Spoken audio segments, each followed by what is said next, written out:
여호수아 9장 1절부터 15절 말씀 같이 합니다.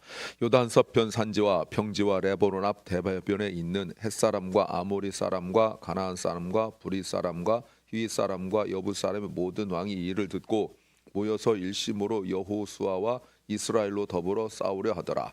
기브온 거민들이 여호수아의 여리고와 아이에 행한 일을 듣고 꾀를 내어 사신의 모양을 꾸미되 헤어진 전대와 헤어지고 찢어져서 기운 가죽 포도 부대를 나귀에 싣고 그 발에는 낡아 기운 신을 신고 낡은 옷을 입고 다 마르고 곰팡이난 떡을 예비하고 그들이 길갈 진으로 와서 여호수아에게 이르되 그와 그 이스라엘 사람들이 이르되 우리는 원방에서 왔나이다. 이제 우리와 약조하사이다. 이스라엘 사람들이 히위 사람이 이르되 너희가 우리 중에 거하는 듯하니 우리가 어떻게 너희와 약조할 수 있으랴. 그들이 여호수아에게 이르되 우리는 당신의 종이니이다. 여호수아가 그들에게 묻되 너희는 누구며 어디서 왔느뇨. 그들이 여호수아에게 대답하되 종들은 당신의 하나님 여호와의 이름을 인하여 심히 먼 지방에서 왔사오니 이는 우리가 그의 명성과 그가 애굽에서 행하신 모든 일을 들으며 또 그가 요단 동편에 있는 아모리 사람의 두 왕 곧 헤스본 시온과 아스타롯에 있는 바사나 옥에게 행하신 모든 일을 우리가 들었나이다.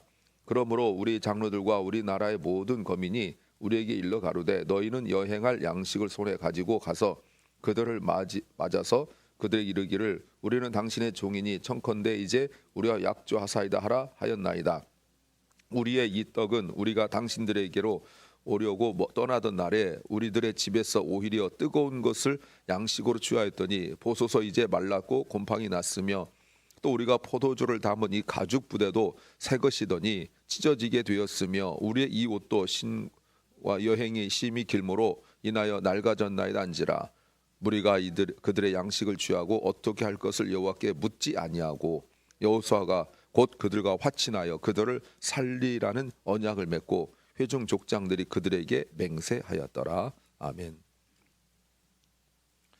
1장부터 5장은 전쟁, 가나안 전쟁의 준비였습니다. 그래서 하나님께서 여호수아와 이스라엘 백성들을 준비시키는 과정이었죠. 먼저 여호수아 개인을 1장 1절부터 9절까지 준비시키시고 그 다음에 요단강을 건너고 요단강 건너서 할례를 행하고 그리고 유월절을 지키고 거기까지 영적인 준비를 한 다음에 그리고 두 번의 전쟁을 했습니다. 두 번의 전쟁을 하게 되죠. 그래서 6장부터 8장은 가나안 정복의 전쟁의 시작입니다. 가나안 정복의 시작이에요. 그래서 여리고성과 아이성을 정복했는데 지도를 보면 가나안 땅에 이 길다란 가나안 땅의 가운데 지역을 점령하기 시작합니다. 마치 6.25 때 인천 상륙 작전처럼 가운데 여리고와 그리고 아이성을 점령합니다. 그리고 9장과 10장에서는 가나안 전쟁이 계속되는데 이번에는 남부 지역을 점령하는 내용이 시작됩니다. 오늘은 기브온 사람들이 이스라엘을 속여 화친하고 종이 되겠다라고 이야기했을 때 여호수아와 그리고 온 백성들이 기브온 족속과 화친을 맺는 맹세하고 화친을 맺는 내용입니다. 설교 제목은 누구든지 문제가 있다. 누구든지 문제가 있다. 제목입니다. 세상에 완벽한 사람 없습니다. 누구든지 다 문제가 있어요. 그 문제라는 것이 객관적으로 드러나는 것으로 문제가 있을 수도 있고 어떤 사람은 감춰질 수 있고 또는 크다 작다를 평가할 수 없지만 좀 더 크게 문제가 드러난 사람이 있고 또 그렇지 않게 드러나지 않는 사람이 있어요. 이 문제가 부모로부터 계속 이어받은 문제일 수 있고 또 내가 스스로 만들어낸 문제일 수 있습니다. 또 개인적인 나만의 문제가 있을 수 있고 또 관계 속에서 드러나는 문제일 수 있습니다. 혼자는 괜찮은 사람인데 다른 사람과 관계 속에서 항상 문제를 일으킨 사람들이 있죠. 어떤 사람은 어느 분야에 뛰어난 재능이 있지만 또 다른 어떤 분야에서는 별로 그렇게 썩 드러나지 않을 수 있습니다. 누구든지 완벽이라는 것 가지고 들이대면 문제없는 사람 없습니다. 그런데 우리는 종종 그 문제 때문에 속상해하고 상처 입고 힘들어합니다. 비교하고 또 그것 가지고 또 교만하고 절망하고 또 이러기도 합니다. 오늘 본문에서 우리가 무엇을 알아야 될까요? 첫째는 다르게 행동하라는 겁니다. 6장부터 8장까지 여리고성과 아이성을 멸망시키는 그 과정이 있었습니다. 그런데 1절, 이 소식을 들은 사람들의 반응이에요. 반응. 오늘 본문에 보면 두 가지 반응이 있는데 대다수가 보이는 반응이고 아주 적은 수의 단 하나의 반응이 있어요. 대다수의 반응은 무엇이냐면 1절과 2절에서 그들이 듣고 다 들었습니다. 그들이 들은 지파들이 있어요. 가나안 족속들입니다. 2절 모였어요. 그들 행동한 거 보십시오. 첫째, 모였어요. 그리고요, 싸우려 했다. 그런데 싸우려 했다라고 말할 때 2절에 보이는 단어가 있습니다. 일심으로. 네, 강조입니다. 그러니까 맨 앞에서 일심으로 이렇게 나오는 거예요. 굉장히 중요한 내용이죠. 이스라엘 백성들이 아이성을 처음에 공격하러 갈 때 제가 신앙이 떨어진 약해진 모습에 분리가 있었고 아이성을 점령할 때 그들에게 나타난 모습이 뭐였습니까? 함께였잖아요. 함께. 네. 근데 이스라엘을 대적하여 대항하여 싸우는 사람들에게 보여진 모습이 한 마음이에요. 함께예요. 더군다나 이들이 이렇게 모든 족속들이 모인 적 없었다라는 걸 강조하고 있는 겁니다. 이런 적이 없었어요. 서로 경쟁하고 서로 자기 주장하고 이랬던 그런 사람들이 이스라엘을 대항하기 위하여 한마음 됐다라고 말합니다. 놀라운 일이죠. 이들이 그럼 대항하는 것이 이스라엘을 대항하는 겁니까? 아니면 하나님을 대항하는 겁니까? 하나님을 대항하는 거죠. 성경에 예수님을 죽이려 했던, 예수님을 죽이는데 앞장섰던 본디오 빌라도와 헤롯이 정치적 입장 때문에 함께 한 적이 없었는데 예수님을 죽이는 일에 그들이 일심, 즉 한마음 되었다라고 말합니다. 항상 이래요. 엉뚱한데 한마음 돼요. 하나님의 뜻을 이루는 일을 거역하는데 한마음 돼요. 그들이 왜 모였을까요? 1절에 듣고 모였죠. 그런데 이들의 전략을 보십시오. 자기들 생각에 왜 여리고와 아이성이 멸망했는가? 그들이 각각 이스라엘을 대항했기 때문에 멸망했다라고 생각한 거예요. 그러면 우리가 이스라엘을 대항하는 방법이 뭘까요? 모이는 거죠. 함께 하는 거죠. 나름대로 좋은 전략과 방법을 생각해냈습니다. 상황을 판단하고 분석하여 대안을 내놨습니다. 뭉치면 이긴다. 우리나라도 뭉치면 이기고 흩어지면 죽는다. 뭐 이렇게 얘기가 있었죠. 그러면 우리가 생각해야 돼요. 모이면 되는 겁니까? 뭉치면 되는 겁니까? 하나님의 뜻을 거역하는데 이렇게 마음 맞으면 되는 거냐라고 묻는 거예요. 그런데 3절에 앞에 그러나가 빠졌죠. 그러나 기브온 거민들은 앞에 그러나가 빠졌어요. 다 모였습니다. 근데 기브온 족속은요, 기브온 족속은 1절에서 히위 족속이에요. 히위 사람들이에요. 근데 거기에 가지 않았어요. 히위 사람들이 다 갔는데 히위 족속에 속한 기브온 족속이에요. 모여서 일심으로 싸우려 할 때에 기브온 족속이 잘한 선택이 뭡니까? 그런 모임 가지 않는 거예요. 하나님의 뜻을 어기고 그리고 하나님의 일을 방해하는 모임에 가지 않는 거예요. 잘한 겁니다. 갔으면 들었을 것이고 갔으면 동했을 것이고 갔으면 망했어요. 분별력이 있어야 되죠. 우리가 시편 1편에도 의인은 악한 자와 함께 가지 않고 악한 자의 길에 서지 않고 악한 자들과 함께 자리에 앉지 않는다라고 말씀하고 있어요. 오직 의인은 여호와 율법을 즐거하여 밤낮 묵상한다라고 말씀하고 있죠. 사랑하는 여러분, 잘 들어주세요. 다르게 행동해야 합니다. 그래야 누구나 다 문제가 있지만 그래도 살아날 수 있는 거예요. 그냥 휩쓸려서 여기 모인다고 저기 가고 이렇게 가고 그러지 마세요.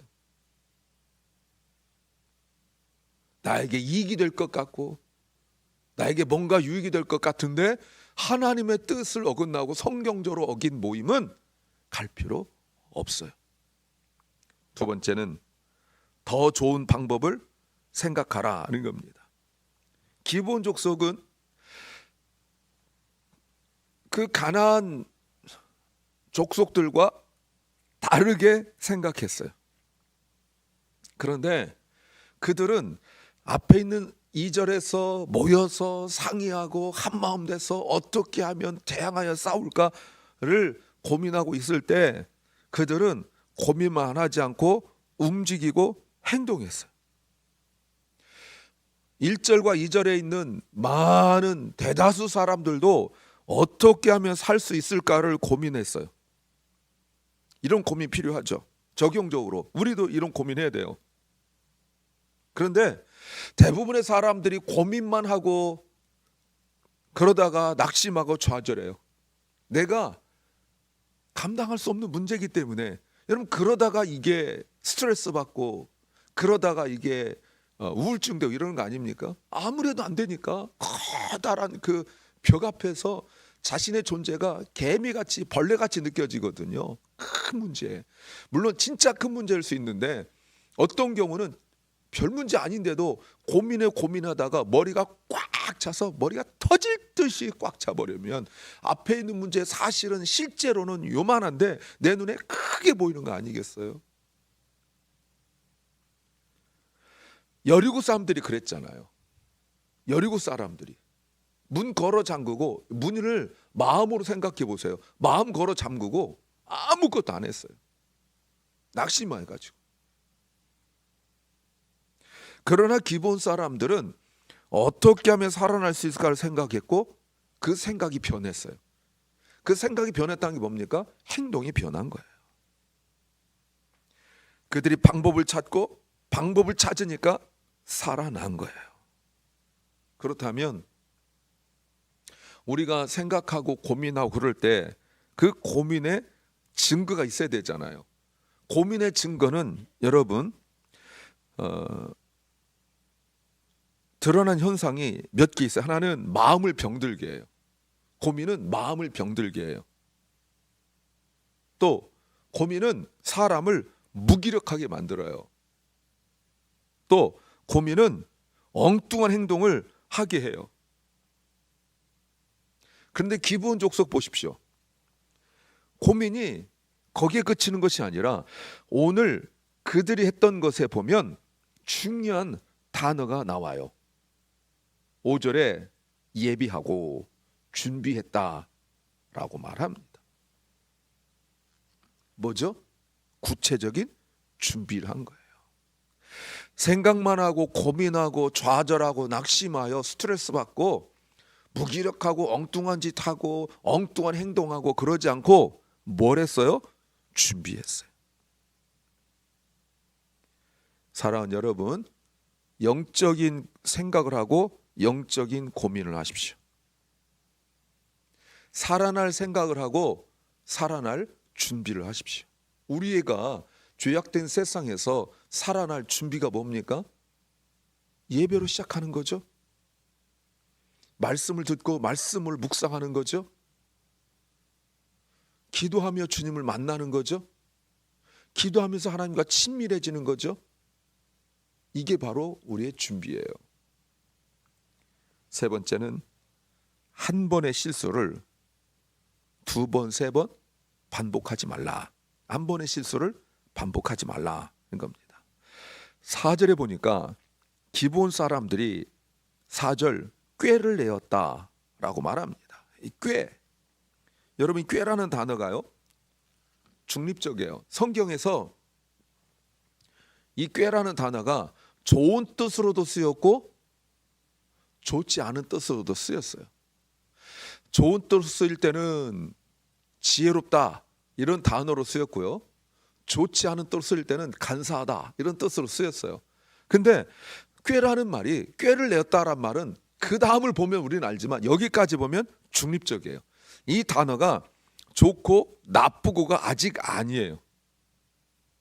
그런데 기브온 사람들은 아직 믿음이 없죠.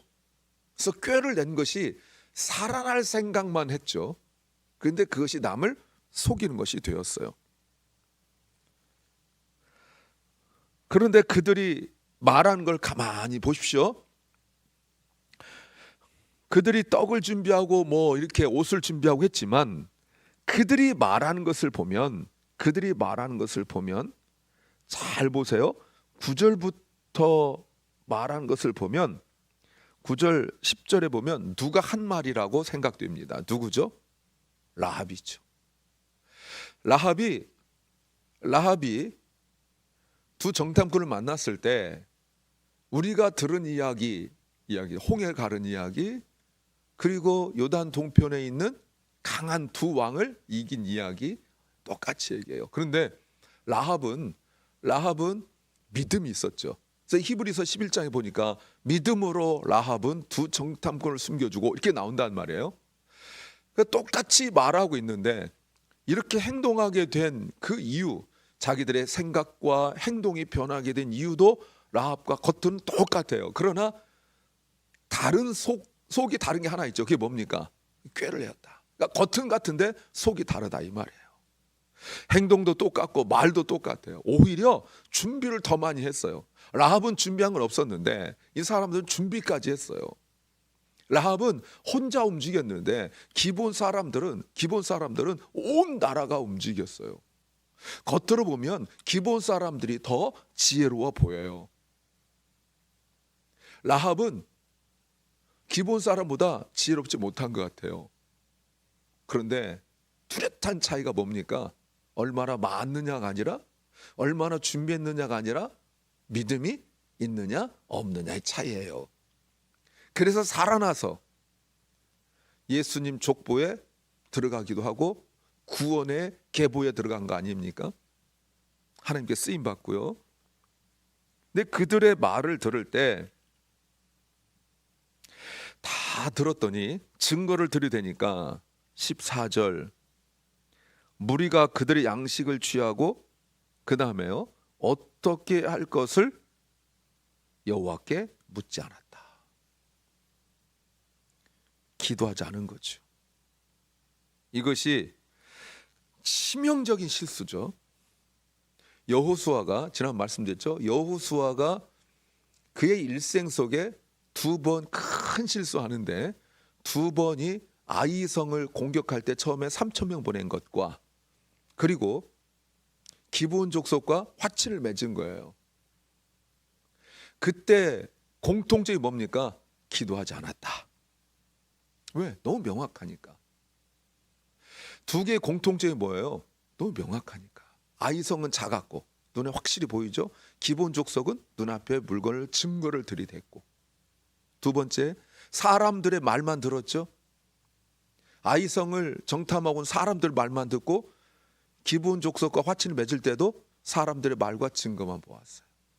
너무 명확하면 기도하지 않아요. 여호수아 같은 분도 1장 1절 기도로 시작하였는데, 물론 낙심과 좌절 속에서 시작한 거지만 여하튼 엎드려 있었어요.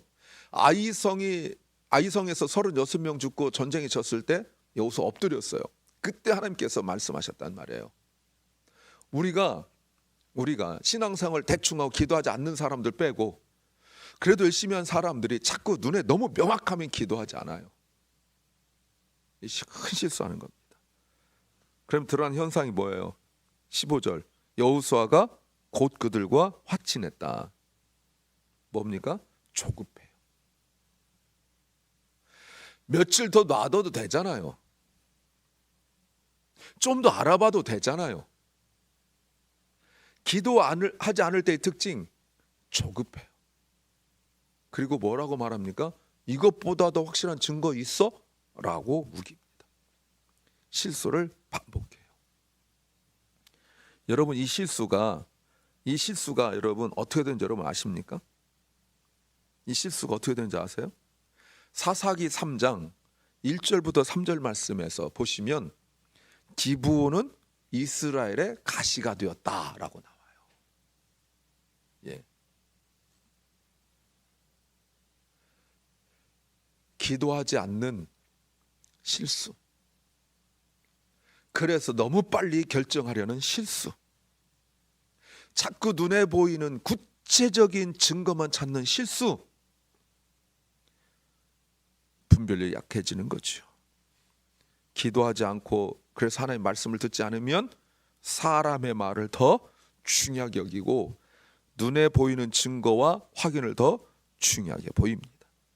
누구나 다 약점이 있고 누구나 다 문제가 있어요. 그러나 그래도 약점을 줄이려면 우리가 분별력이 있어야 되고 기도하셔야 됩니다. 기도하겠습니다. 주님, 우리 누구든지 모든 사람이 다 약점이 있고 문제가 있습니다. 그러나 우리는 사람들이 믿음 없는 사람들 모이는 곳에 가서 모여서 휩쓸리지 않게 하시고 살아날 방법을 찾게 하시고 기도하지 않는 실수를 하지 않도록 도와주시옵소서. 사랑 결란과 사랑하는 자녀들이 늘 하나님 가까이 하고 아무리 확실한 일이라 할지라도 아무리 막연한 일이 할지라도 기도하게 하옵소서. 하나님 말씀을 듣게 하옵소서. 오늘도 병중에 있는 연약한 성도들을 주님께서 기억하셔서 말씀을 듣는 중에 치유와 회복이 일어날 수 있도록 성령 하나님 도와 주시옵소서. 오늘 하루 우리에게 주신 주님 감사합니다. 소망하옵기는 LA 그 불이 속히 다 진화될 수 있도록 하나님 역사하여 주시옵소서. 고통 속에서 어제 주일인데 예배를 드리지 못했던 교회 소식을 들었습니다. 그곳에 많은 그리스도인이 있었는데 교회 가지 못하고 너무나 절망스럽고 힘든 상황 속에 있었다는 말을 듣습니다. 주님, 구원받은 주의 백성들의 그 탄식 소리를 들어 주시옵소서. 예수님 이름으로 기도하옵나이다. 아멘.